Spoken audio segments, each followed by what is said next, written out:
Buenas noches a todos. Nos da muchísimo gusto que nos acompañen en esta ocasión en que vamos a hablar de uno de los acontecimientos más importantes, no solamente de la Revolución Mexicana, sino sin duda de la historia de nuestro país. El próximo 6 de diciembre se cumplen los primeros 100 años de la entrada triunfal de los ejércitos de Villa y de Zapata a la Ciudad de México, lo que creo que sin duda representa el cenit de la Revolución Popular en la historia general de nuestro país. Y contamos el día de hoy con la presencia, la participación de dos amigos personales y de la institución, que son además de los más importantes investigadores sobre estos temas. Nos acompaña Miguel Ángel Berumen y Pedro Salmerón. Estaremos compartiendo esta mesa nosotros tres. Y bueno, para comenzar, no sé si se podrían apagar las luces por completo para que se puedan apreciar con más nitidez las fotografías que nos ha preparado Miguel Ángel. Les pediríamos a ver si pueden apagar las luces. Y bueno, entre tanto se logra esto, voy a leer brevemente el currículum de Miguel Ángel Berumen. Él es investigador independiente, especializado en fotografía de la Revolución Mexicana y de la frontera norte de nuestro país. Ha sido analista de cine para radio, televisión y publicaciones periódicas en Ciudad Juárez. Ha sido director del Departamento de Cine de la Universidad Autónoma de Ciudad Juárez, fundador y director de la Asociación Fílmica de Ciudad Juárez. De 1996 a 2001 fue director de la Muestra de Cine Internacional, también en Ciudad Juárez, y actualmente se desempeña como director del Museo Nacional de la Revolución. Ha sido curador de distintas exposiciones en museos y en diversos espacios nacionales y extranjeros, y algunas de sus publicaciones son: en el año 2000, La mirada desenterrada, que fue el trabajo ganador del Southwest Book Award, otorgado por la Organización de Bibliotecas del Sureste de Estados Unidos. En 2002, La cara del tiempo, la fotografía en Ciudad Juárez y El Paso, 1870-1930, también ganador del mismo premio que comenté, pero en 2002. En 2003, 1911, La batalla de Ciudad Juárez, las imágenes, también ganador del mismo premio en 2003. En 2004, La misión de Guadalupe. En 2005, el libro Pancho Villa, La construcción del mito, publicado por Océano, que lleva ya 7 ediciones.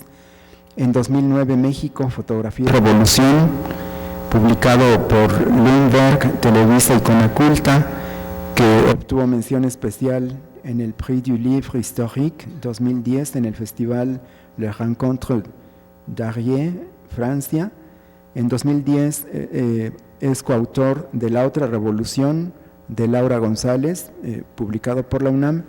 En 2010 publicó 1911, La batalla de Ciudad Juárez en imágenes, en Océano ahora. Y en el año que estamos casi concluyendo, La conquista del agua y del imaginario, Mexicali y Valle Imperial, 1901-1916. Le damos la palabra a Miguel Ángel Berumen. A ver si nos podrían bajar estas luces,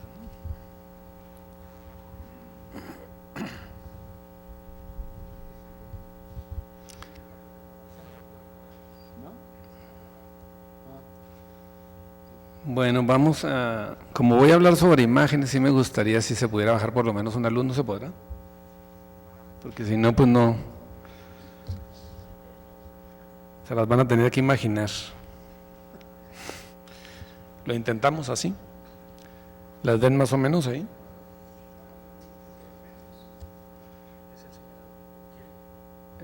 No, más bien que se vean las imágenes bien. Bueno, Vamos a intentarlo así. Bueno, pues antes que nada quiero dar las gracias a este instituto por su interés en mi participación. Agradezco mucho esta invitación y es un placer compartir la mesa con Pedro y con Felipe. Entonces yo voy a dar inicio a mi plática. ¿Podemos depositar en las fotografías nuestra memoria histórica?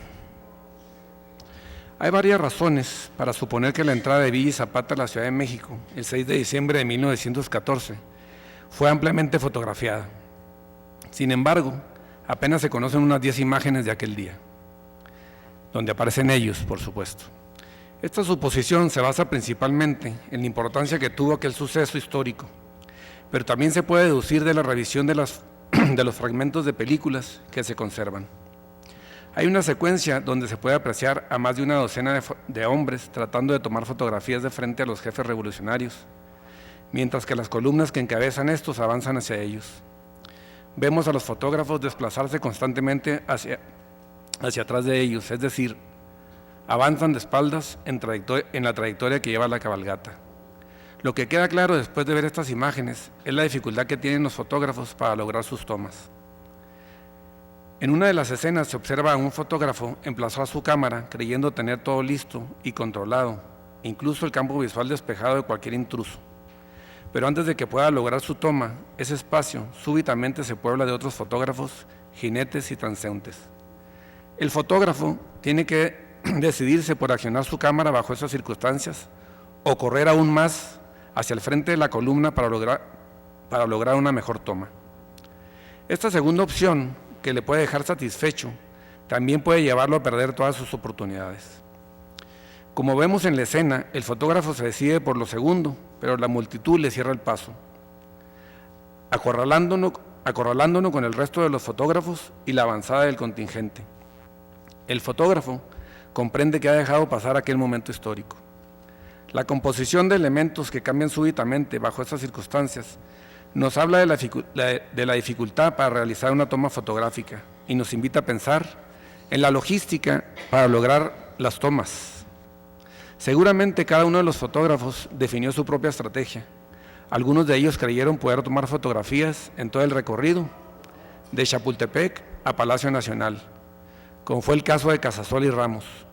Los otros, a juzgar por las fotografías conocidas y por las imágenes cinematográficas, decidieron esperar al contingente en las calles aledañas a Zócalo. Aquí quiero hacer un paréntesis. Este texto se centra en 6 fotografías que aparecieron recientemente y que descubren después de 10 años a Villa y Zapata este memorable día que es el 6 de diciembre. Por eso lo llamaré a este fotógrafo, que no hemos podido saber su nombre con exactitud, como nuestro fotógrafo. Nuestro fotógrafo, en cambio, decidió tomar sus fotografías de Villa y Zapata solo en el Paseo de la Reforma, muy cerca de Chapultepec. En esa zona del recorrido, la concentración de personas no era tan grande como en el centro de la ciudad. Además, el espacio abierto le proporcionaba cierto control y una mejor planeación de sus emplazamientos. A la postre, como veremos en sus fotografías, esta decisión le permitió, hasta donde sabemos, tomar 6 fotografías donde aparecen Villa y Zapata, marchando hacia el Zócalo, 3 de las cuales resultan ser auténticamente unas joyas. Esta foto que vemos ahí es de Garduño, que es una de las fotos que a mí me parece de las más bellas de ese momento histórico y que no fue publicada con tanta reiteración. Ciertamente el Zócalo, frente a Catedral y Palacio Nacional, considerado por muchos como el almacén de los símbolos nacionales, se antojaba el escenario ideal para las tomas fotográficas. Pero aún con todo y eso, el escenario que escogió nuestro fotógrafo no fue menos interesante. Correspondía al contraste entre el México moderno y los más de 50,000 hombres que componían los ejércitos de Villa y Zapata, la mayoría de ellos campesinos muy pobres. Tal vez nuestro fotógrafo, mejor que ningún otro, pudo percibir la importancia histórica de ese día. Para él era un escenario acorde a la modernidad y el progreso material que había documentado sistemáticamente en el resto de sus fotografías. Era el escenario justo que marcaba abruptamente una ruptura entre dos Méxicos. Como quiera que sea, la decisión de sacrificar el escenario ideal tuvo un impacto positivo en la cantidad de registros que realizó de Villa y Zapata. También es probable que al no ser profesional o fotoperiodista se sintiera inseguro en el mar de gente que le esperaba en el Zócalo. Pero si fue así, igualmente tomó la mejor decisión, ya que planificó de acuerdo a sus recursos como fotógrafo. Equipado con 2 cámaras, una para negativos de vidrio 4x5 y una pequeña estereoscópica, nuestro fotógrafo definió una logística muy particular para documentar la entrada de Villa y Zapata a la Ciudad de México. Era de todos conocido que el desfile empezaría en Paseo de la Reforma justo en Chapultepec y terminaría en el Zócalo. Tal vez por evitar la multitud y por las razones antes expuestas, nuestro fotógrafo tampoco se precipitó a documentar el arranque del desfile y decidió esperar en la glorieta del monumento al Ángel de la Independencia la llegada del contingente revolucionario. Ahí tenía lista su cámara 4x5 para hacer sus primeros disparos. Nuestro hombre tuvo un tiempo suficiente para preparar su campo de operaciones, por lo que seguramente se percató que del lado izquierdo a la columna que encabezaba en Villa y Zapata y sobre Paseo de la Reforma y hasta el Ángel de la Independencia, se encontraban estacionados varios autos con personas encaramadas observando el desfile. Ahí lo podemos ver del lado derecho.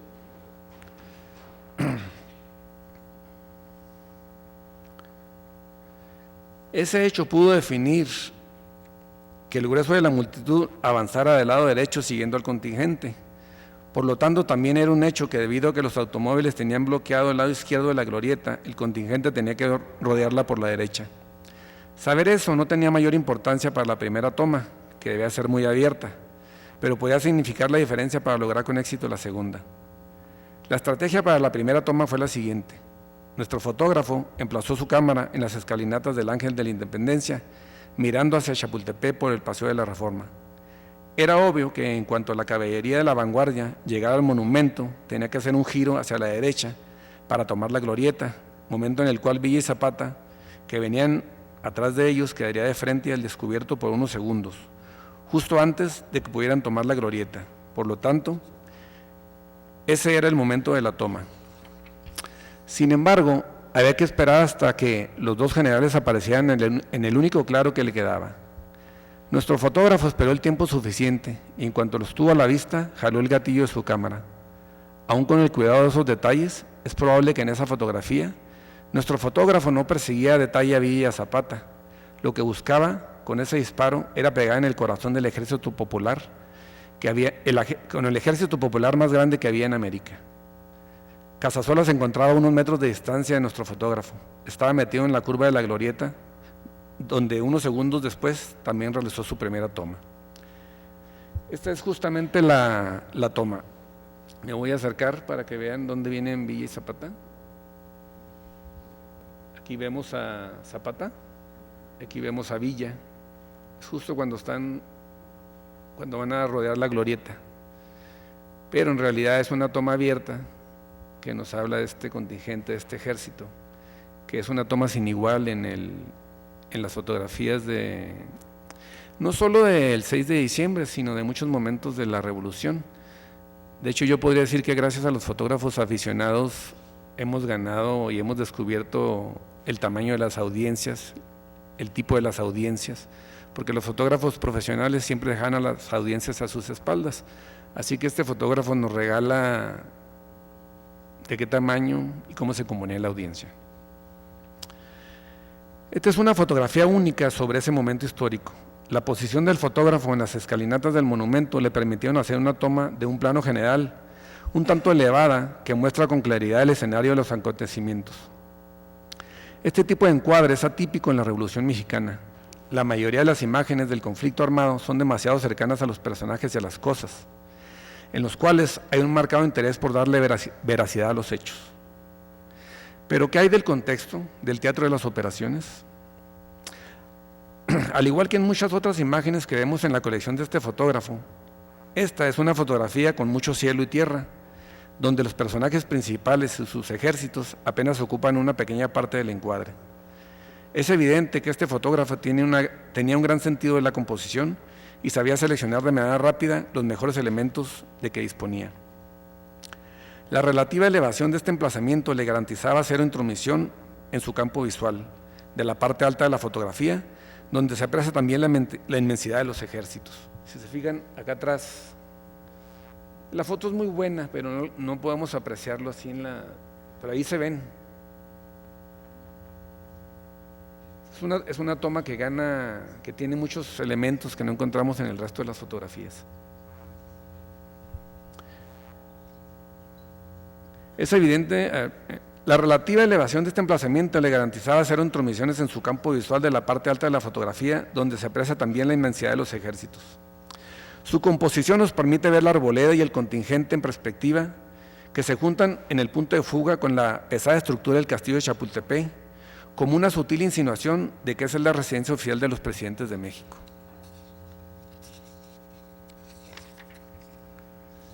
Desde el punto de vista político, esta imagen es sumamente significativa. Desde hacía varios días, las fuerzas de Villa habían ocupado Chapultepec. El general Felipe Ángeles, antiguo director del Colegio Militar, instaló ahí su campamento. De esa manera, volvía a casa, pero ahora al frente de la artillería de un general revolucionario. Entre los 871 negativos de vidrio que hay en la colección de Ricardo Espinosa, se encuentran 6 en los que aparecen Villa y Zapata durante su entrada a la Ciudad de México.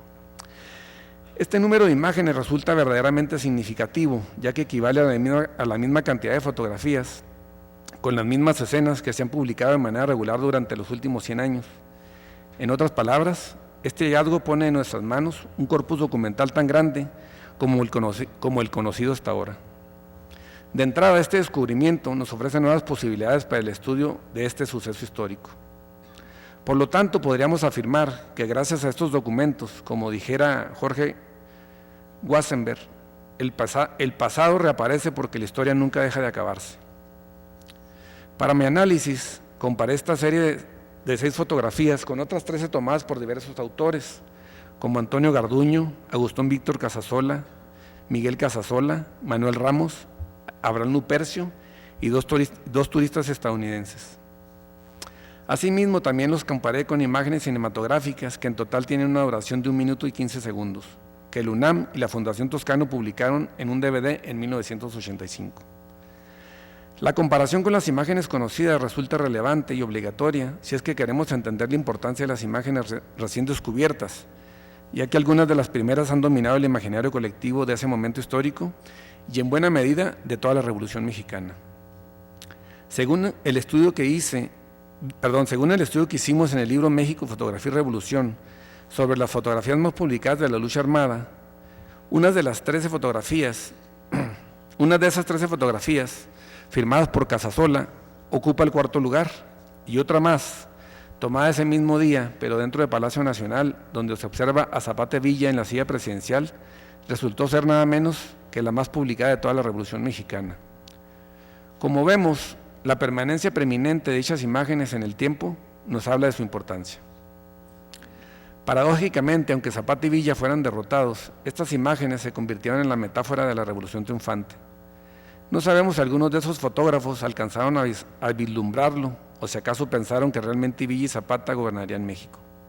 En todo caso, lo que sí podemos medir por la cantidad de fotografías que se supone tomaron, por la película, digo yo, es la importancia que estos fotógrafos le dieron a este suceso.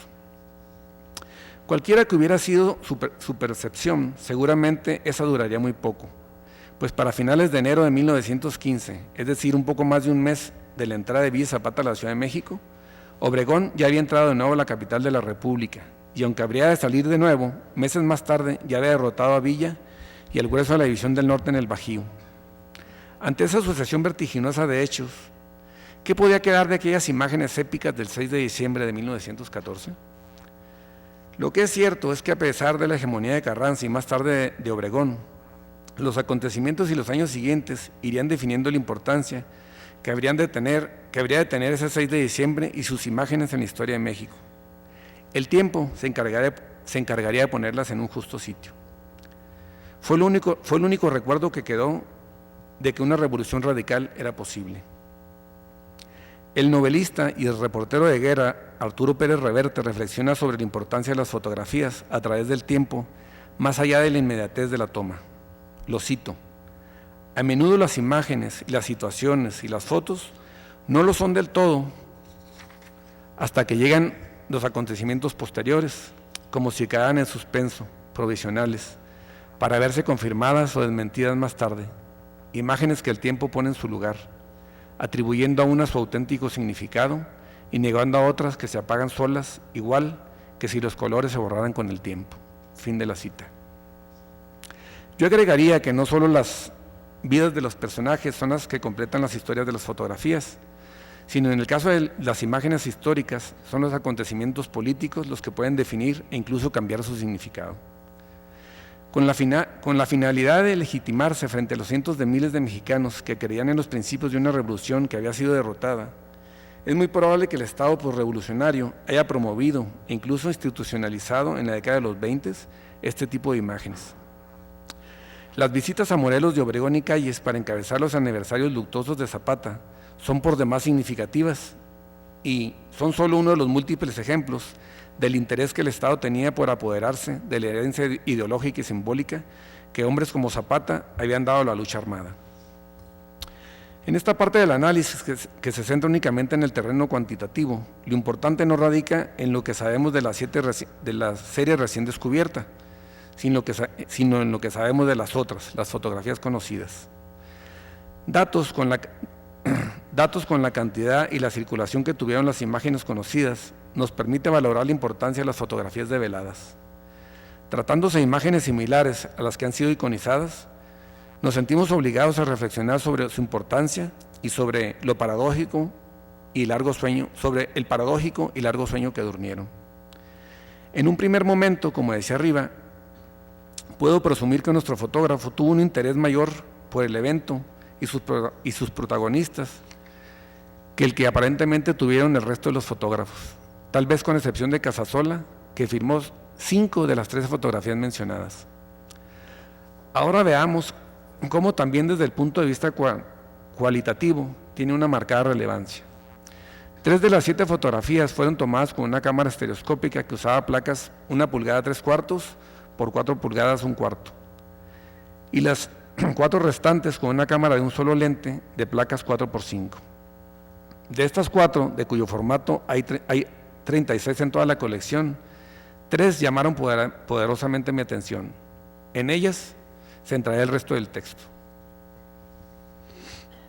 Curiosamente, estas 3 fotografías resumen en buena medida la forma en que este fotógrafo planteó en gran parte de su obra la manera en que acometió la fotografía, y al mismo tiempo revelan la mirada singular con la que este hombre vio el momento cumbre de la Revolución Popular en México. Gracias a lo retirado que se encontraba de Villa y Zapata durante su primera toma, la que vimos hace un momento, el fotógrafo tuvo el tiempo suficiente para colocar una nueva placa en su cámara, así como para desplazarse al lado del monumento por donde pasarían los caudillos. Según mis cálculos, su nuevo emplazamiento lo realizó a menos de 1 minuto del primero, lo que le permitió lograr 2 de las fotografías más sensacionales de ese desfile. El truco consistió en colocarse en la trayectoria del contingente y tomar 2 fotografías en diferentes planos, uno de lejos y uno de cerca. Una vez tomada la primera, que era la panorámica, el fotógrafo solo se movería muy poco y esperaría menos de 1 minuto al contingente para hacer la segunda fotografía. Esta sería quemarropa para acceder a los detalles de los personajes, dado que esta segunda toma la tendría que realizar prácticamente imbuido entre la multitud, y para que ésta no invadiera por completo el encuadre, el emplazamiento de su cámara lo dispuso ligeramente alto, lo suficiente como para tener al descubierto los cuerpos de los caballos y sus jinetes. Debido a que Villa y Zapata pasaron muy cerca de su cámara, esta fotografía pudo recrear con fidelidad los detalles íntimos de la escena. Tal vez esta fotografía sea una de las que nos permita acercarnos mejor a estos personajes. Esta fotografía muestra muy bien algunas cosas aparentemente inexplicables en cuanto a la forma de plantear el desfile. Si lo que se llevó a cabo fue la entrada de los ejércitos de Villa y Zapata a la Ciudad de México, no se entiende por qué Zapata es el único zapatista que va en la primera línea, y tampoco por qué Otilio Montaño, con una jerarquía similar a la de Tomás Urbina, iba hasta la segunda. Esta desigualdad pareció enmendarse, por lo menos frente a la Cámara y para la posteridad, durante las famosas fotografías tomadas en Palacio Nacional la tarde de ese mismo día, donde Villa y Zapata posan sentados al lado de sendos generales. Y digo pareció, pues aunque una de esas fotografías resultó ser la más publicada de la Revolución, en un primer momento no tuvieron el impacto que tuvieron las vivas escenas entre las multitudes. No por nada, la Ilustración Semanal cabeció la fotografía de Antonio Garduño, la que mostré al principio, donde aparecen Villa y Zapata con el título El general Villa, y más abajo, como pie de fotografía agregaba, el general Francisco Villa, jefe de la División del Norte, atravesando la Plaza de la Constitución el domingo pasado al frente de sus tropas. A su derecha, el general Emiliano Zapata, fotografía Garduño. Como si Zapata solo fuera de acompañante y todas las tropas fueran de Villa. Aunque pudiera tratarse de alguna maniobra en el protocolo para hacer notar la preponderancia de la División del Norte sobre el Ejército Libertador, es probable que Zapata y sus hombres hayan estado de acuerdo, por la sencilla razón de que los zapatistas ya habían hecho su entrada a la Ciudad de México unos días antes, justo cuando las últimas fuerzas de los constitucionalistas abandonaron la capital para dirigirse a Veracruz. A finales de noviembre de 1914, las tropas de Zapata ya habían ocupado México. Everardo González y Varona, e incluso más tarde Eufemio Zapata, se habían instalado en Palacio Nacional. En ese sentido, se puede decir que quienes entraban por primera vez a la capital eran los villistas. Tal vez entonces, a los habitantes de la Ciudad de México debió haberles parecido lo más natural. Sin embargo, hay pocos testimonios de las entradas de las tropas de Zapata, y lo que es más, la mayoría lo ignora. Y como la mayoría supuso que se trataba del mismo evento, la lectura sobre la jerarquía de ambos ejércitos se confundió. Con el paso de los años, la gente aceptó que se trataba simplemente de la entrada de Villa y Zapata a la Ciudad de México, sin cuestionarse, por supuesto, la inconsistencia del protocolo. Por otro lado, un vistazo desapasionado pero atento a la fotografía nos muestra en un primer momento una dificultad para leerla. Los que están informados sobre el suceso entenderían que en el contingente van hombres de dos ejércitos, pero es tal y en algunos casos tan extraña la variedad de sombreros que portan los dirigentes que a primera vista no atinamos a ubicarlos con alguna facción y menos aún con un solo ejército. No solo parecen sombreros americanos de 4 y 3 pedradas, como el que porta Rodolfo Fierro, sino que además vemos gorras de divisionarios mexicanos, como las de los generales Villa y Rafael Buelna, un salacote inglés como el de Tomás Urbina, y por último el sombrero de charro de Zapata. Esta simple pasada de vista encierra varias cosas interesantes. Primero nos habla de la interacción de dos ejércitos y varias facciones que al mismo tiempo conservan una diferenciación identitaria que la fotografía recoge con asimilación de varios modelos para un fin común. Por otro lado, hay un contraste entre Villa y Zapata con respecto a su vestimenta que coincide en buena medida con sus procesos de evolución política. Zapata, aunque viste de gala, no deja de traer puesto un traje de charro como lo que siempre había usado. Villa, en cambio, viene enfundado en un uniforme de gala de un divisionario mexicano, un uniforme similar al que estrenó en febrero de ese mismo año durante el rodaje con la Mutual Field Corporation, pero que no portaba durante las batallas. Poco antes de la película, Villa se vestía de paisano a la usanza americana y un poco antes simplemente como ranchero. Aunque Villa luce radiante en su uniforme de general federal, poco a poco se dará cuenta que él no va dentro de ese traje. Muy pronto lo dejará de usar para volver a su traje de paisano. Por más gallardo que se vea en la fotografía, no deja de ir disfrazado. El que se ve más parecido a sí mismo es Zapata. Curiosamente, esta percepción sobre la vestimenta coincide con la estabilidad de su movimiento, que para entonces ya tenía 3 años en equilibrio. En fin, tal vez eso hable de lo que significa un ejército popular que se hace sobre la marcha. Por lo pronto, Villa y Zapata debieron haber desmentido de un plumazo a los habitantes de la capital sobre su fama de bandidos y criminales. Algo había en ellos que se notaba a la legua, con la polvareda que levantaban los miles de hombres que los seguían, y de cerca no se diga. Cada uno a su estilo, tenían una personalidad sumamente recia, y montados en sus caballos estremecían el corazón de cualquiera.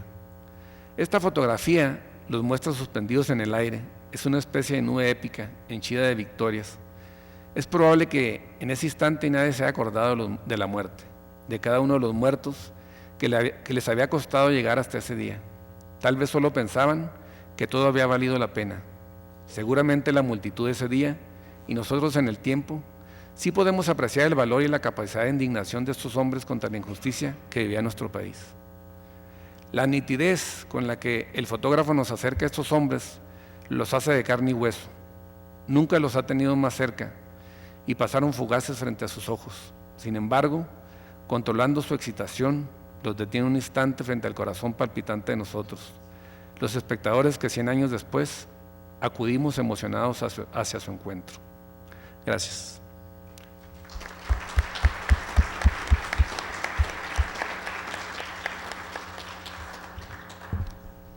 Pues esa es la foto.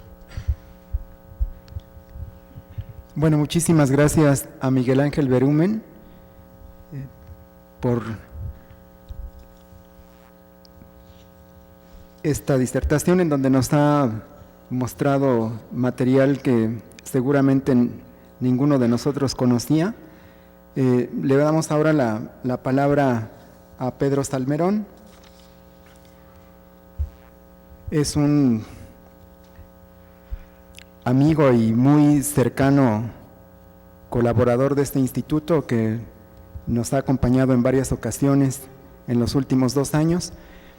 Pedro Salmerón es licenciado, maestro y doctor en Historia por la UNAM, es profesor del Instituto Tecnológico Autónomo de México y de la Facultad de Filosofía y Letras de la UNAM, ha escrito una veintena de textos académicos y 5 libros sobre historia de México, entre ellos La división del norte, La tierra, Los hombres y la historia de un ejército del pueblo, de 2006, Juárez, La rebelión interminable, de 2007, Los carrancistas, La historia nunca contada del victorioso ejército del noreste, en 2009, es asesor de contenido y ha sido colaborador de la revista Relatos e Historias en México y otros proyectos de difusión. Es también columnista de La Jornada y está próximo a publicar el año que entra un libro acerca de los sucesos de 1915 que fueron decisivos para el curso de la Revolución Mexicana. Le damos la bienvenida a Pedro Salmerón.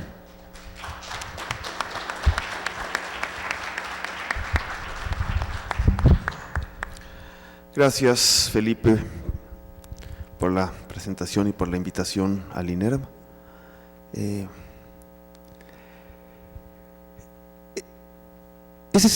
A ver qué tanto puedo hablar porque estoy un poco malo de la garganta, entonces a ver hasta dónde llegamos.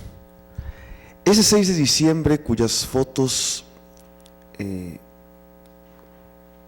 no conocíamos estamos viendo hoy y cuyas fotos que todos conocemos las vemos por todos lados, es el punto simbólico de la Revolución Popular. Es la única ocasión en la historia de México, o simboliza la única ocasión en la historia de México en la que podemos verdaderamente hablar del pueblo en el poder. Y el desfile de esa mañana es ese símbolo, el símbolo de cómo la sede del poder está ocupada por el pueblo y cómo realmente los representantes del pueblo en armas tienen en sus manos el poder. De ahí la enorme fuerza simbólica, de ahí que sean las fotos más representadas. No sé si porque los gobiernos hayan querido, estaría muy interesante discutirlo y discutir cómo se fueron difundiendo las fotos con Miguel Ángel Berumen, o si porque la gente misma se fue apropiando de esas fotografías y las fue haciendo suyas, de tal modo que nos las encontramos en las cantinas, en los talleres mecánicos, en las tortillerías, y nos encontramos esas fotos y no la foto de Álvaro Obregón firmando la bandera, como esa que está ahí, o la foto de Carranza en la hacienda de Guadalupe, o qué sé yo, ¿no? La gente ha elegido esas fotos y esos personajes porque sabe, ya lo he dicho aquí, que de una u otra manera representan la voluntad del pueblo y la posibilidad de poner el poder en manos del pueblo. Esa foto es posible por una doble confluencia, una confluencia política y una confluencia militar, ¿sí? La confluencia política de dos procesos de revolución social en marcha.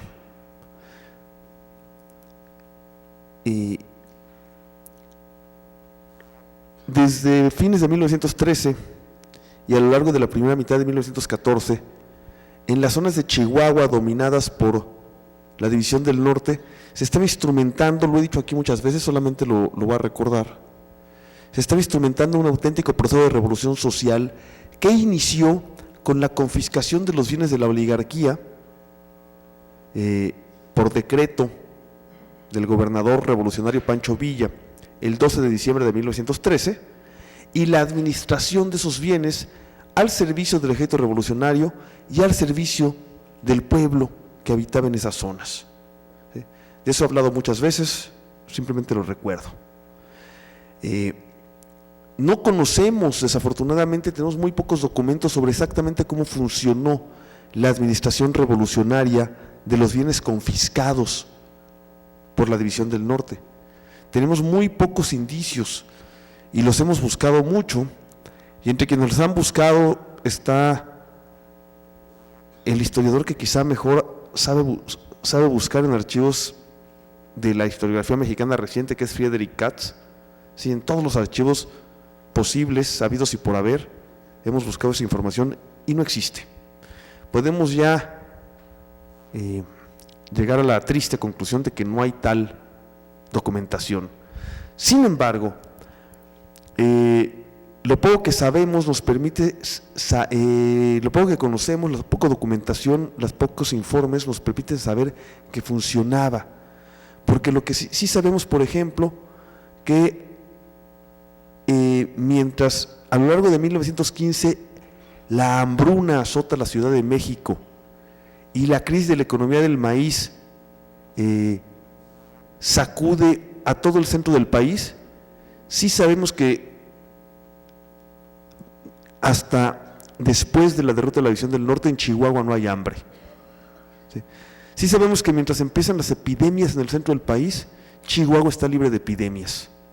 Y sí sabemos también que al menos hasta agosto de 1915 la División del Norte no sufrió mayormente por falta de recursos materiales.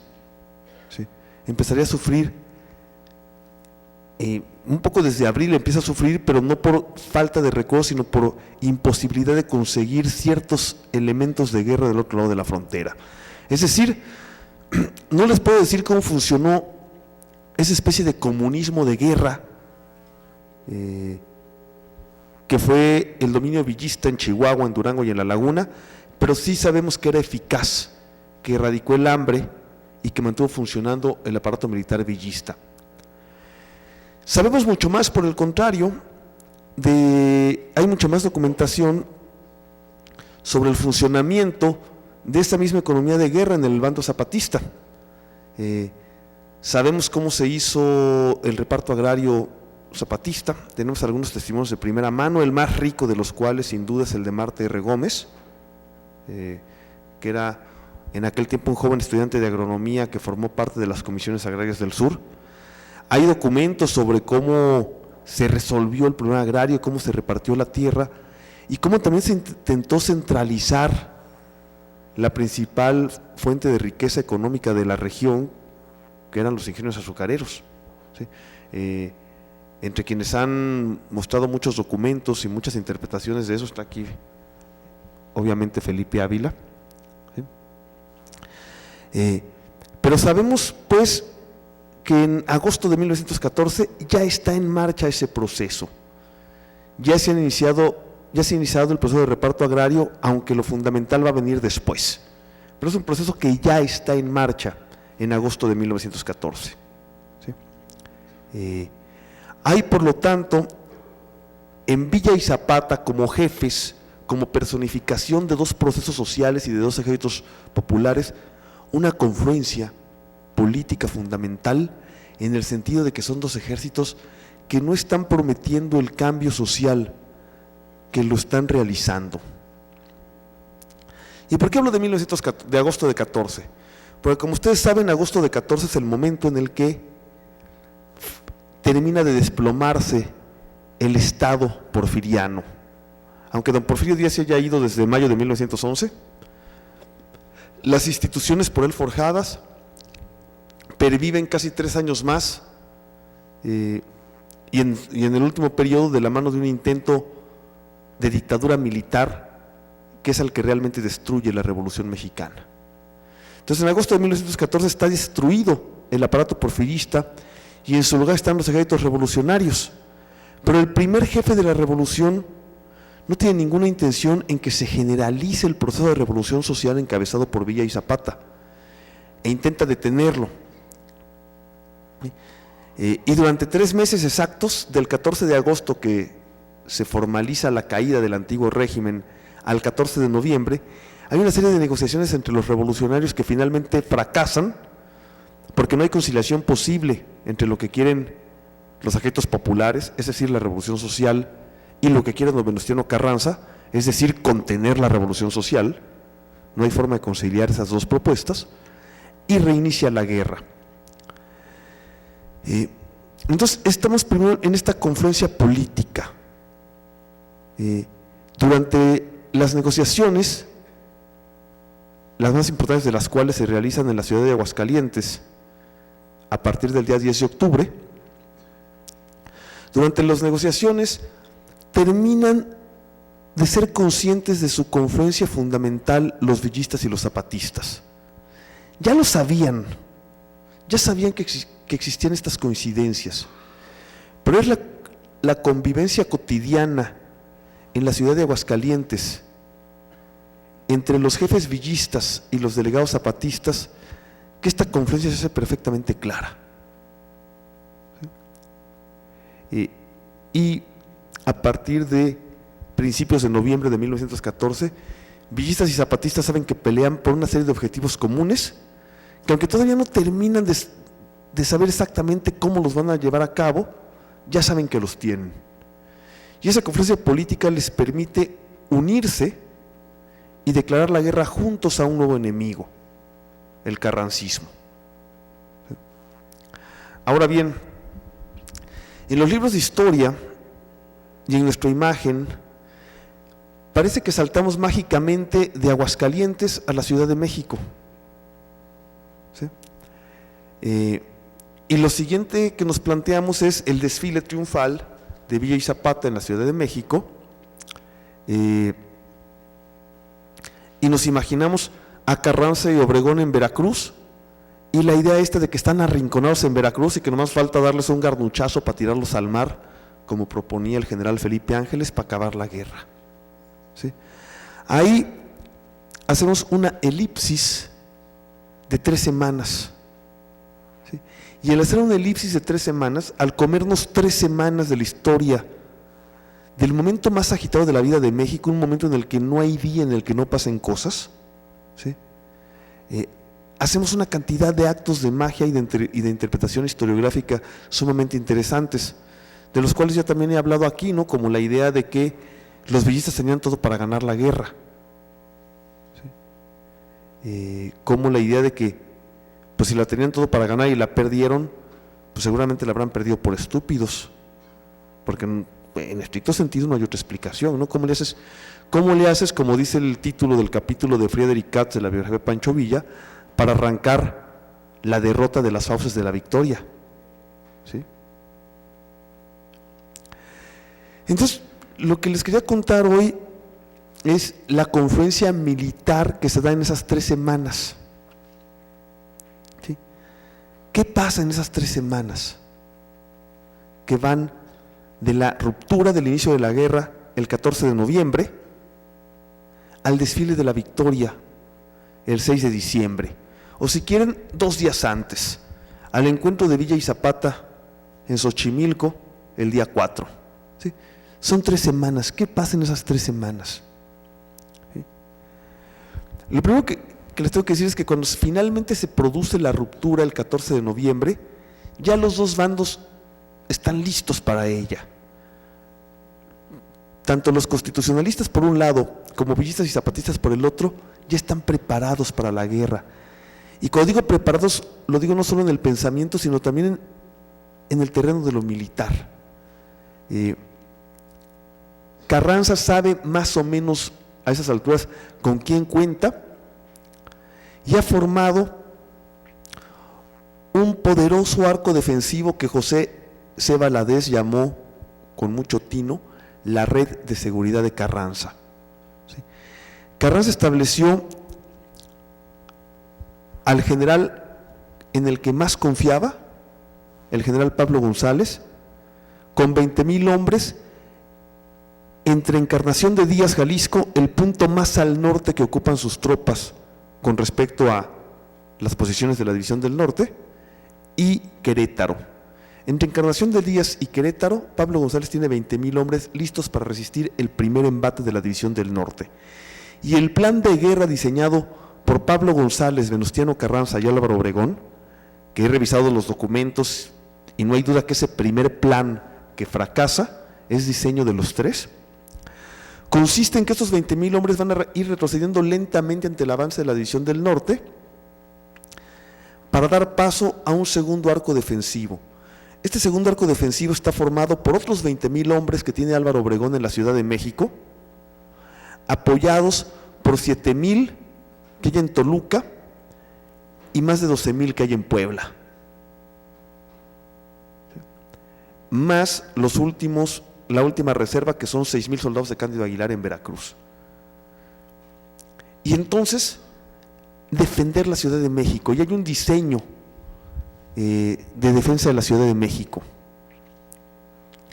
y están pensando hacer esta larga defensa, una larga defensa hasta la Ciudad de México, que tienen planeada que dure semanas y probablemente meses, para mientras trasladar los mejores contingentes del ejército a lo que Álvaro Obregón llama los flancos, a Jalisco y a Monterrey, para desde ahí, mientras el ejército villista está tratando de ocupar la Ciudad de México, destruir las comunicaciones y la base económica del villismo.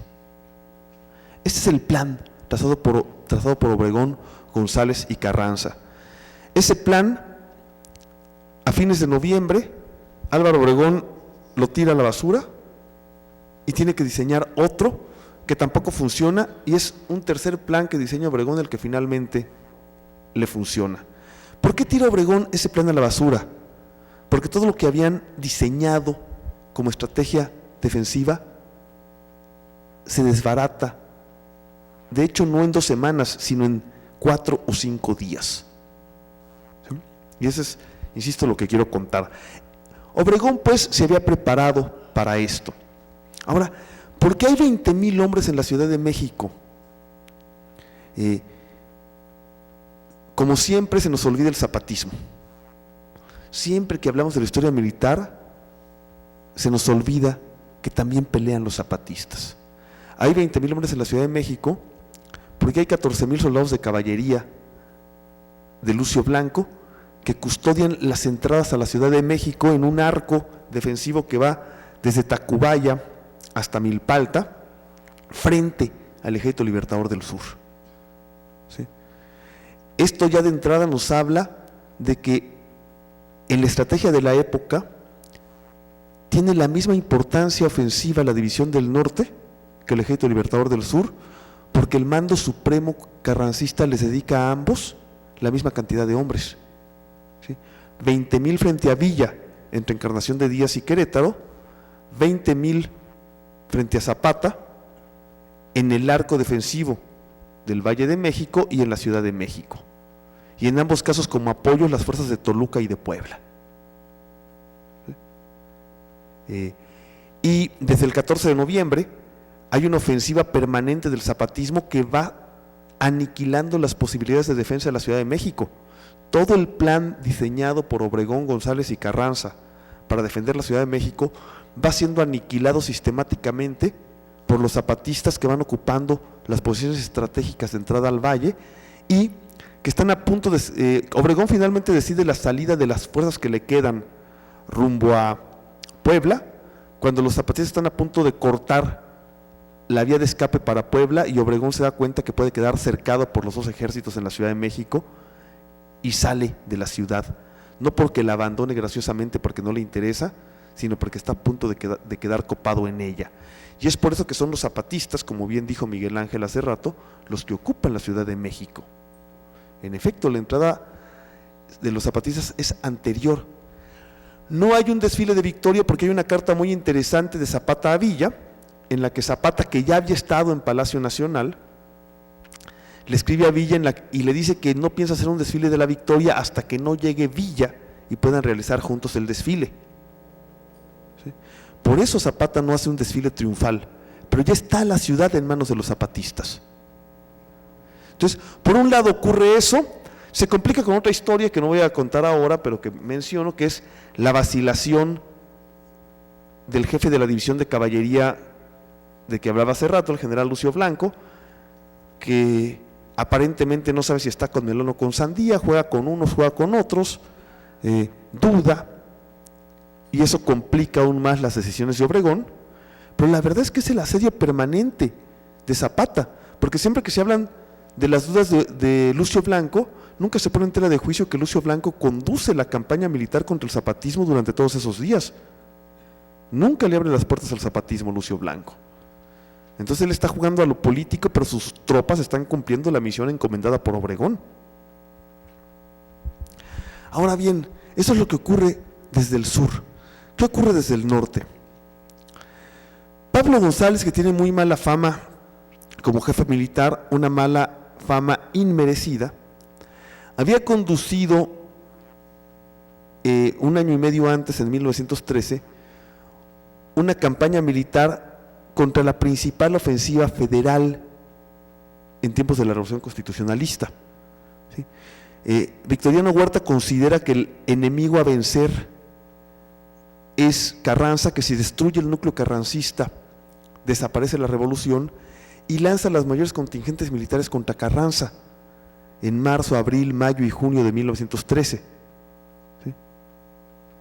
Y entonces Pablo González diseña una campaña que se llama Defensa Elástica, que consiste en ir acomodando sus tropas de manera escalonada e ir retrocediendo el primer escalón cuando está a punto de ser rebasado al segundo escalón y luego al tercer escalón, y con eso Pablo González logró lo que diseñó y no le salió en noviembre de 1914.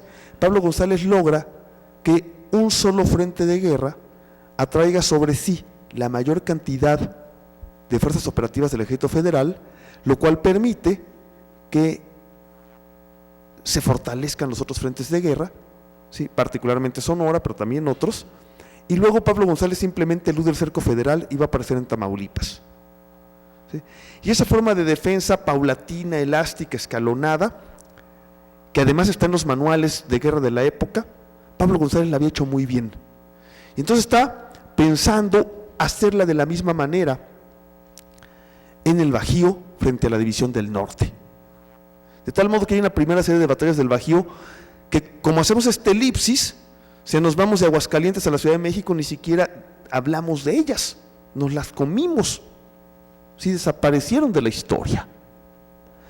Y cuando hablamos de estas batallas del Bajío y luego de las otras, aparece el carácter del Bajío.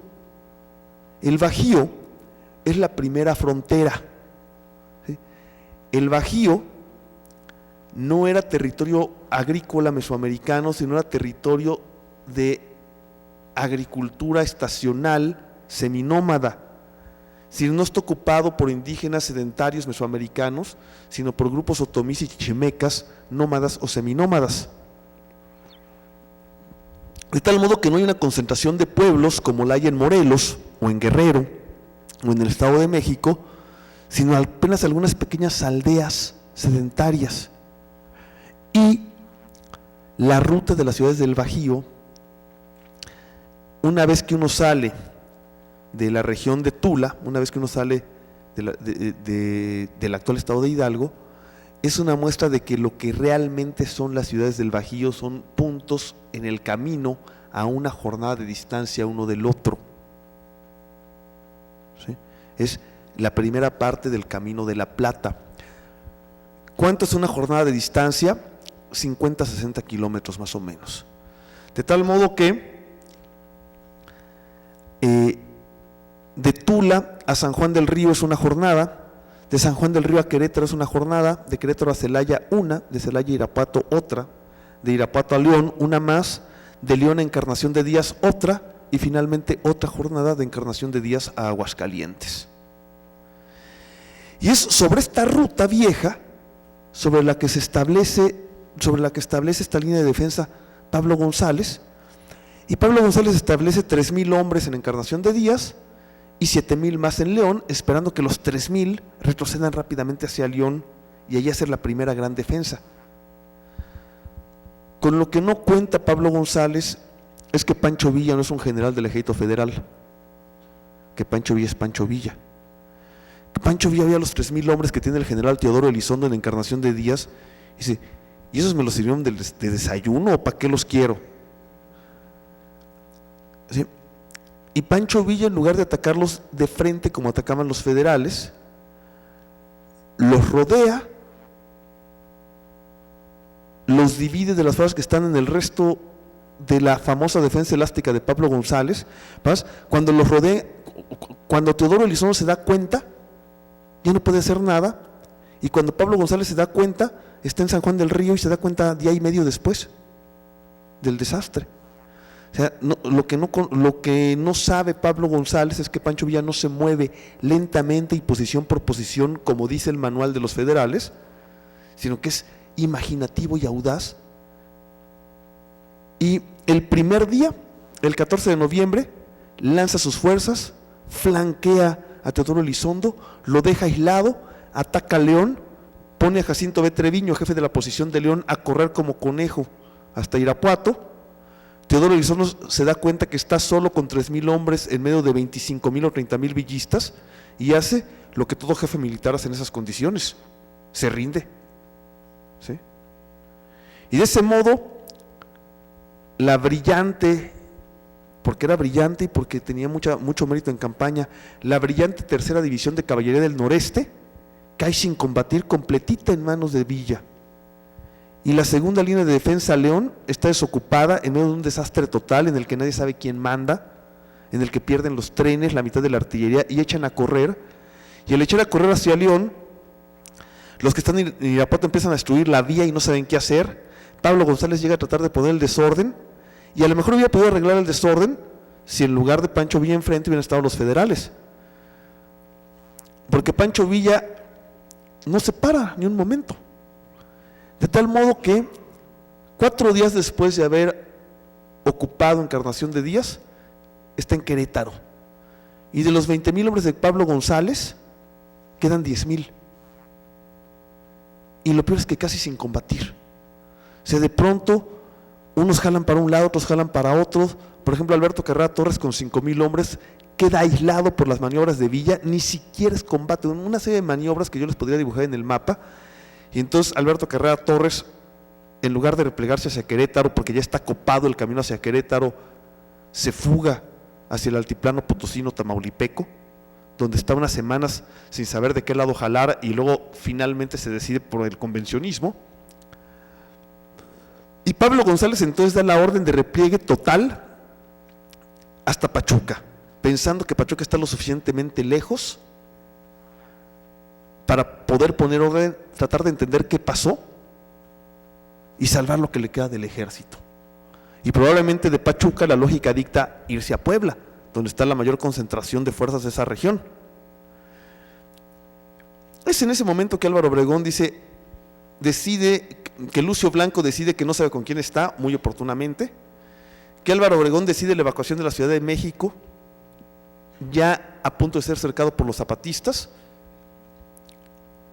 Le avisa a Pablo González de que se repliega a Puebla, pero Pablo González no termina de decidirse y llega el golpe final el 27 de noviembre en Pachuca. Llegan los villistas a Pachuca y otra vez la gente de Pablo González sale corriendo para todos lados. Y el resultado es que con 3 pequeñas batallas desaparecen los 20,000 hombres de Pablo González. Y desaparece toda la idea de defensa basada en más de 60,000 hombres que había diseñado Carranza, González y Obregón de la Ciudad de México. ¿A qué se debe esta espectacular derrota? A la rapidez de maniobra, a la capacidad estratégica de Pancho Villa y al asedio permanente de los zapatistas sobre el sur de la Ciudad de México. ¿Por qué nos comimos toda esa serie de batallas, de operaciones de guerra y de maniobras militares que nos explican el desfile de la victoria? ¿Por qué nos creímos esa idea de que Obregón sencillamente le cedió la Ciudad de México a los ejércitos campesinos porque no le interesaba? ¿Por qué no entendemos la confluencia militar que se está dando entre villismo y zapatismo antes incluso de que Villa y Zapata se conozcan y diseñen el Plan General de Operaciones el 4 de diciembre en la reunión de Xochimilco? Pues porque se supone que los campesinos no saben ganar guerras y no tienen visión estratégica. Si entendemos el significado de esa primera operación militar y la victoria que significa, tenemos que descalificarla y tenemos que desechar la idea de que los campesinos no tienen visión nacional y no tienen visión de poder y no aspiran a ocupar el centro del poder. Luego viene la idea de que los campesinos no quieren la Ciudad de México. No, una vez que están aquí, puede ser que Villa y Zapata en persona no se queden nada o casi nada en la Ciudad de México. Pero hay toda una política de vinculación popular con los obreros militantes, con las clases sociales bajas de la Ciudad de México, una vocación de gobierno de la ciudad y de diseño de la ciudad como gobierno posterior que desmienten esta historia, y que es una historia que en parte está contada en el libro de Felipe Ávila sobre la convención, ¿sí? Cómo se administra el gobierno de la ciudad y cómo se busca vincular a los pobres del campo con los pobres de la ciudad, ¿sí? Pero misteriosamente, muy misteriosamente, nos comimos esas 3 semanas y esa ofensiva victoriosa, esa confluencia militar de Villa y Zapata en este momento clave, sin la cual no podemos explicar el desfile de la victoria del 6 de diciembre de 1914. Muchas gracias.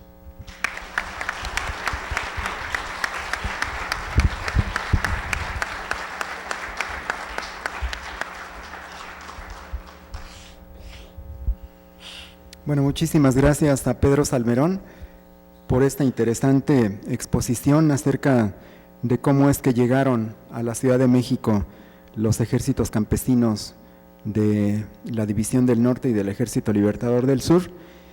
Y me toca cerrar a mí esta mesa. Yo voy a hablar sobre lo que significó la ocupación de la Ciudad de México por los ejércitos campesinos. Pedro ha desarrollado, creo, con mucha fuerza los antecedentes inmediatos de los días previos que posibilitaron el arribo de los revolucionarios del norte y del sur a la Ciudad de México, y Miguel Ángel nos ha mostrado gráficamente estas extraordinarias imágenes de lo que significó para la ciudad capital el ingreso de estos 2 ejércitos populares. Como comentaba al hacer la presentación de esta mesa, el 6 de diciembre de 1914, sin lugar a duda, representa el cenit de la revolución campesina y de la movilización popular de la historia del país. Es uno de los momentos más significativos de la Revolución Mexicana, pero también de la historia de México y también de la historia de las luchas populares en América Latina, porque creo que la confluencia de estos 2 ejércitos populares en medio de una revolución popular en ascenso que ha triunfado sobre el gobierno central, que ha destruido al Estado porfirista huertista, que ha hecho añicos lo que la revolución de Madero no había podido ni querido hacer, creo que significa también uno de los máximos logros, de las mayores conquistas, de las hazañas más perdurables de la revolución latinoamericana, y que precisamente por eso no es casual esto que nos acaba de recordar Miguel Ángel hace un rato, que la imagen simbólica de un enorme significado que trasciende las épocas y las fronteras, la más vista de las fotografías de la revolución sea precisamente esta, donde está Villa sentado en la silla presidencial con Zapata a su lado. Esto, como ha señalado también Pedro, fue la culminación de la alianza de la Revolución Zapatista con la Revolución del Norte, con la revolución de la poderosa División del Norte encabezada por Francisco Villa. Esta alianza se había venido forjando desde antes de Aguascalientes, a partir de la lucha, de la práctica que ambos ejércitos estaban haciendo en el norte, en Chihuahua y en Durango principalmente, los villistas, y en el sur centro de la República, en Morelos, en Guerrero, en partes de Puebla, de Tlaxcala, del Estado de México, del sur del Distrito Federal y de Oaxaca, por parte de la Revolución Zapatista. Como también ya lo señaló Pedro, en estas regiones, en estas dos regiones, estaba en marcha una de las transformaciones sociales, económicas, políticas y culturales más grandes en la historia del país, porque ahí lo que se estaba construyendo era un nuevo Estado, una nueva sociedad, una nueva experiencia de los campesinos y los sectores populares que habían dado cuerpo a los ejércitos de Villa y de Zapata, que habían conquistado sus territorios, que habían establecido en ellos su propio gobierno, que tenían su propia administración, que habían controlado y centralizado la economía, que tenían su propia moneda, que habían intervenido después de haber expropiado los bienes de las clases pudientes, empresas, haciendas, bancos, comercios, y que los habían puesto, en el caso del villismo, al servicio de las necesidades de guerra de la revolución, y también para hacer la primera y gran redistribución de la riqueza de manera más equitativa en los territorios dominados por el villismo. Y en el caso del zapatismo, se estaba llevando a cabo una de las transformaciones sociales más radicales en la historia del país, a partir de la recuperación de las tierras de las comunidades campesinas e indígenas, de su control en libertad y de la confluencia de una profunda transformación a todos los niveles, que sin duda creo que también representa una de las mayores hazañas y conquistas en la historia de las revoluciones populares a nivel internacional. En Aguascalientes se ratificó esta confluencia de dos revoluciones populares en marcha y en ascenso.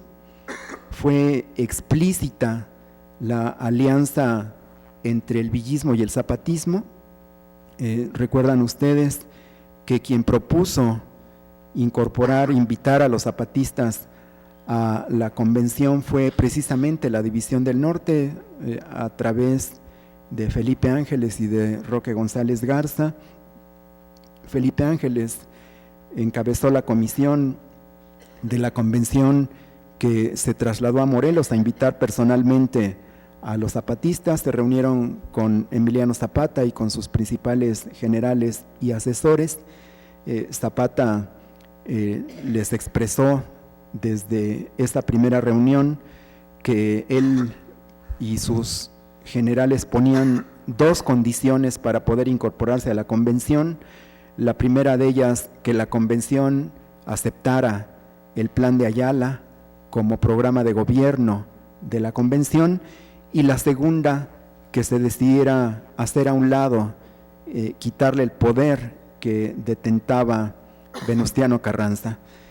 Desde que escuchó por primera vez esas demandas, esas exigencias zapatistas, Felipe Ángeles le dijo que él no veía ningún problema en que en la convención reunida en Aguascalientes se aceptaran esas dos condiciones, que no tenían que tener ninguna reserva ni temor los zapatistas, que podían dar por un hecho que la convención las iba a aceptar, y estaba tan seguro de eso porque el villismo había decidido ya apoyar esas demandas zapatistas y había decidido hacer un frente común junto con los zapatistas dentro de la Asamblea Revolucionaria. Desde que llegaron los zapatistas a la convención, por voz de su presidente de la delegación, el periodista Paulino Martínez, muy destacado, una de las figuras más importantes y más olvidadas de la revolución, expresó con mucha fuerza lo que significaba la lucha zapatista y lo que había detrás de estas dos propuestas de aceptación del Plan de Ayala y de retiro de Venustiano Carranza, y inmediatamente obtuvo el respaldo del villismo. La alianza del villismo y el zapatismo en la Convención de Aguascalientes puso contra la pared a el constitucionalismo, que ahí mostró que no estaba unido en torno a la táctica política que defendían sus representantes.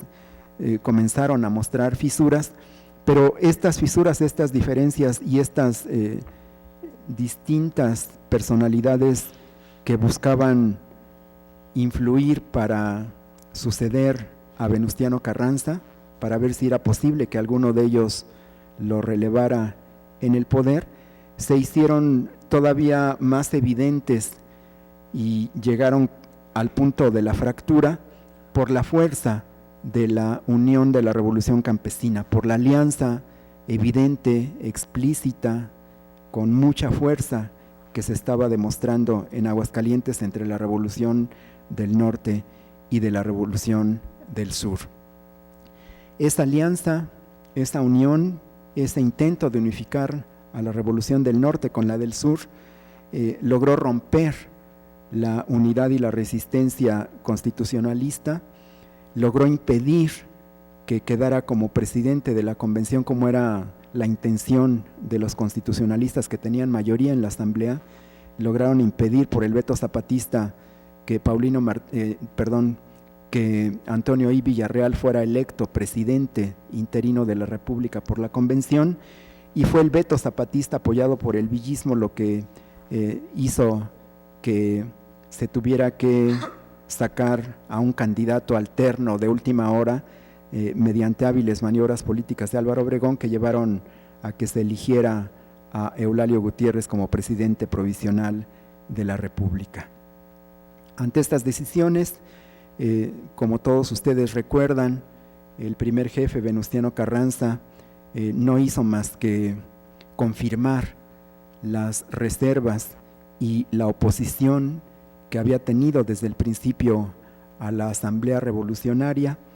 La desconoció, llamó a sus delegados a dejar la ciudad de Aguascalientes y a reagruparse primero en la Ciudad de México, después en Puebla y luego en Veracruz, para desde ahí reorganizar la contraofensiva en contra de la convención y particularmente en contra de la alianza entre la Revolución del Norte y la Revolución del Sur. Pedro nos ha contado ya con detalle lo que sucede desde que se rompe la Asamblea Revolucionaria en Aguascalientes, lo que ocurre en esas semanas siguientes, cuando la ofensiva militar del villismo despedaza la defensa constitucionalista y logra hacer que el zapatismo tenga la capacidad, la posibilidad por primera vez de entrar a la Ciudad de México y de desalojar a las fuerzas constitucionalistas.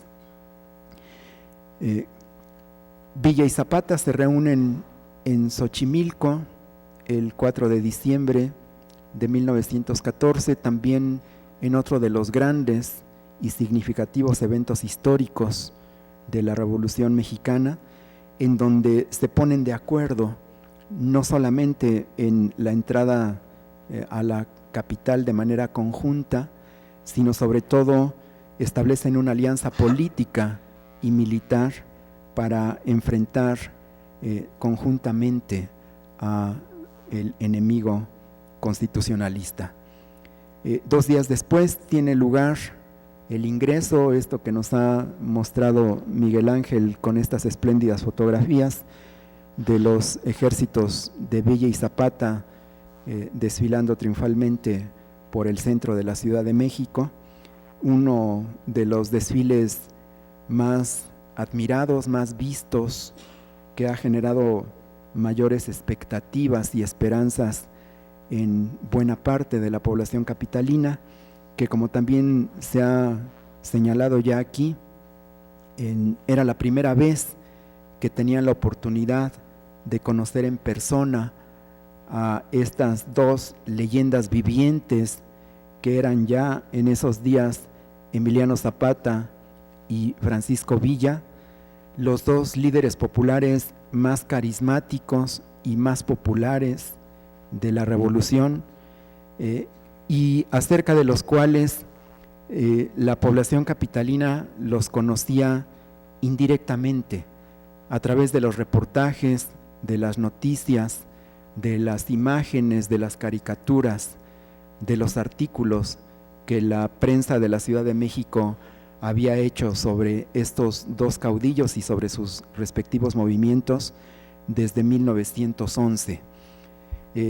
Buena parte de la población capitalina conocía a Villa y a Zapata a través de la leyenda negra que se había construido alrededor de ellos. Pensaban en Villa y en Zapata como unos sanguinarios, como unos bandoleros, como unos robavacas que no tenían principios, como unos ambiciosos del poder que creían que iban a hacer sus tropelías en la ciudad, que iban a intervenir sus propiedades, que iban a violar a las mujeres, que iban a establecer un régimen de terror en la Ciudad de México. ¿Y cuál no sería su sorpresa al ver con esta expectativa y con este temor el desfile victorioso de estos dos grandes ejércitos, con los cuales creo que en buena medida desde el primer momento la mayoría de la población capitalina se identificó? Eran como ellos, eran campesinos, eran rancheros, eran trabajadores de las minas, de los ferrocarriles, eran arrieros, eran comerciantes, eran pequeños agricultores, eran maestros, eran estudiantes, eran como ellos. Y no solo físicamente, también se dieron cuenta por la actitud que tenían los villistas y los zapatistas, que no tenían de qué temer.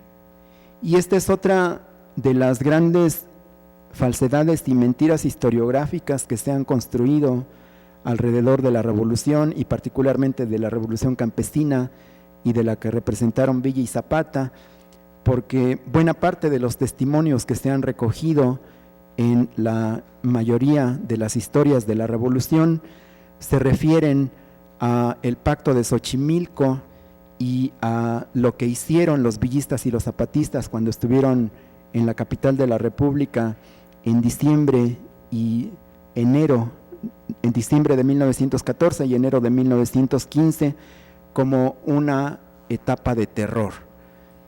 como una etapa en donde la ciudad padeció el arribo, la conquista, la imposición de los ejércitos revolucionarios, en donde se ha dicho a través de las crónicas que comenzaron a circular desde hace muchos años, y particularmente por las versiones interesadas y sesgadas y justificatorias de dos de los principales protagonistas de esos días, que después escribieron, por lo demás, literariamente de una manera espléndida sus testimonios, que son los escritos de Martín Luis Guzmán y de José Vasconcelos, que escribieron cómo vieron las cosas ellos esos días, pero de una manera muy tergiversada, que junto con las versiones de los triunfadores de la Revolución se constituyeron como la verdad oficial,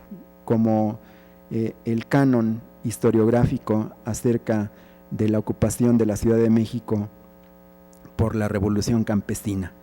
Incluso se ha sostenido, sin pruebas, pero que a fuerza de repetirlo hasta la saciedad ha terminado por ser aceptada por la mayoría de los historiadores, como si hubiera sido un hecho verídico y comprobable, que en el Pacto de Xochimilco Villa y Zapata hicieron un intercambio de prisioneros, que Villa le pidió la cabeza de algunos dirigentes que estaban en la Ciudad de México y que se habían acercado al zapatismo, y que lo mismo le pidió Emiliano Zapata. Se ha dicho que Villa le pidió la cabeza del jefe de la delegación campesina, el periodista Paulino Martínez, asesinado en esos días en la Ciudad de México, y que también se decidió ahí sacrificar a David Berlanga. Aparte de esto que se ha dicho, se ha sostenido también, y yo he leído en muchos testimonios historiográficos posteriores, que la Ciudad de México padeció la inseguridad, la ola de asaltos, de asesinatos, de terror que se vivió en la Ciudad de México en esas semanas, las últimas de 1914 y las primeras de 1915. Y cuando yo he revisado en los archivos de la Ciudad de México, en los periódicos de la época, en los archivos zapatistas y también en otros relatos que se han escrito, sobre todo en los años recientes, las investigaciones de Ariel Rodríguez Curi, por ejemplo, que es uno de los que más ha investigado a fondo lo que sucedía en la Ciudad de México durante esos años, lo que yo me he encontrado es una visión totalmente distinta.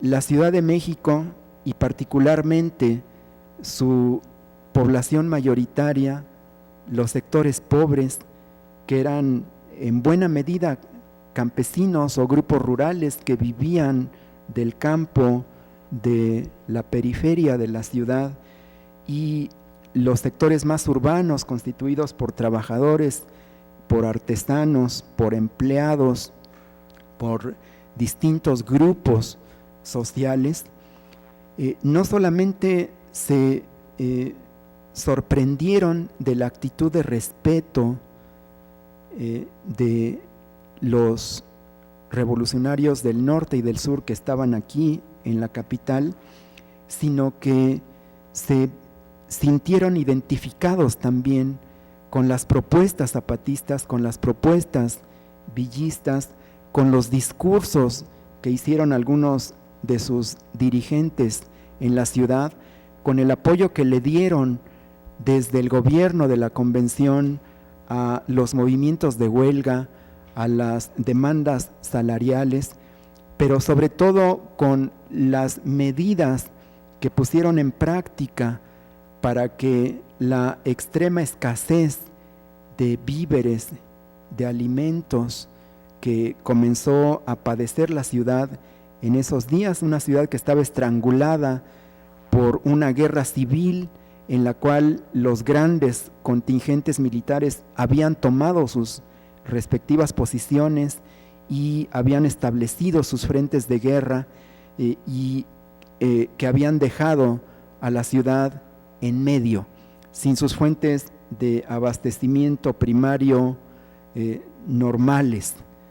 La guerra provocó una situación totalmente excepcional y atípica, en donde no solamente se habían destruido buena parte de los recursos económicos, sino que se habían interrumpido los circuitos comerciales y las fuentes tradicionales de abasto de los alimentos y de los bienes básicos para la población de la ciudad, que en buena medida habían llegado siempre desde fuera, estaban rotas, estaban interrumpidas o estaban siendo utilizadas para las necesidades de la guerra que los grandes ejércitos necesitaban para las batallas inminentes que estaban en puerta. Yo he encontrado entonces en estos testimonios que he señalado una visión muy distinta a esa visión prevaleciente en la mayoría de las fuentes que hay o que se han escrito sobre la revolución.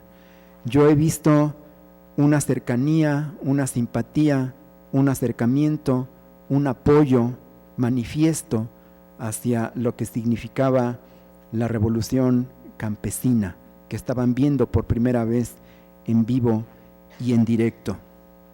Y he podido contrastar también esta sensación, esta actitud de la mayoría de la población capitalina de la gran ciudad con aquella que tuvieron ante las ocupaciones de los constitucionalistas, porque la Ciudad de México fue motivo de disputa, fue un botín que se estuvo acremente disputando entre los contendientes desde diciembre de 1914 y hasta junio de 1915, en donde de manera sucesiva los convencionistas y después los zapatistas la estuvieron controlando y después tuvieron que desalojarla y los constitucionalistas llegaron y la ocuparon. Yo he podido contrastar estas sucesivas ocupaciones de la Ciudad de México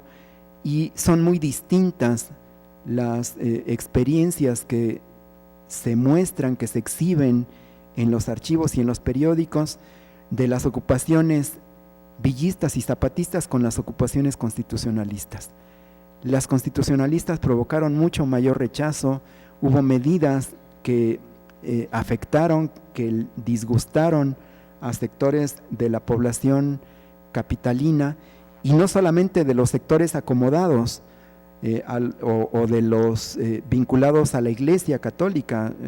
Es conocida la escena del préstamo forzoso que les impuso Obregón a los jerarcas de la Iglesia Católica y que ante la negativa inicial para pagar lo que les exigía, produjo la medida esta de Obregón, en donde obligó a muchos curas a salir a barrer las calles del centro de la ciudad, no solamente por ese tipo de medidas extremas, porque también ahí el comportamiento anticlerical del constitucionalismo contrastaba con la actitud de respeto y de religiosidad católica, sobre todo de los campesinos zapatistas.